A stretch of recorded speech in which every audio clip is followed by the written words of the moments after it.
పరులకు సహాయపడదామని ఇతరులకు సహాయం చేసినప్పుడే భగవంతుడు కూడా మనకి సహాయం చేస్తాడని హెల్త్ అవేర్ అసోసియేషన్ అధ్యక్షులు రాష్ట్ర Settibalija welfare corporation director doctor Chappidi Venkateswararao అన్నారు. సామమూర్తినగర్ 2వ వీధిలో ఒక నిరుపేద మేరీ అనే మహిళకు ఆడపిల్లలతో కష్టకాలంలో ఉంటే వారికి ఒక నెలకు సరిపడా బియ్యం, నిత్యావసర వస్తువులు మరియు టేబుల్ టాప్ వెట్ గ్రైండర్ వితరణ చేయడం జరిగింది.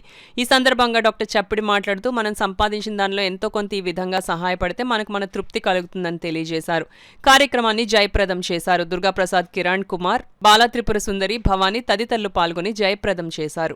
హెల్త్ అవేర్ సంస్థ ఆధ్వర్యంలో హెల్త్ అవేర్ సభ్యులైనటువంటి కిరణ్ కుమార్ మరియు సుందరి ఆధ్వర్యంలో ఇక్కడ సామూర్తి నగర్లో ఒక నిరుపేద కుటుంబానికి ఆమె పేరు మేరీ, వారికి పిల్లలు ఆడపిల్లలతో కొంచెం ఇబ్బందికరమైన పరిస్థితిలో ఉండటం వల్ల వారు చెప్పగా ఈరోజు ఇక్కడ నెలకి సరిపడా నిత్యావసర వస్తువులు అలాగే ఒక టేబుల్ టాప్ గ్రైండర్ ఇవ్వటం జరిగింది.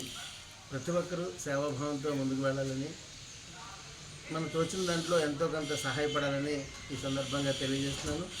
అలాగే మా సంస్థ తరపు నుంచి ఎప్పుడైనా ఎవరికైనా పిల్లలకి కానీ ఇలా పేదవారికి కానీ ఏ చిన్న అవసరాలు ఉన్నా సరే మా సభ్యులంతా ముందుండి వారికి సహాయపడతారని చెప్పి ఈ సందర్భంగా తెలియజేస్తున్నాను.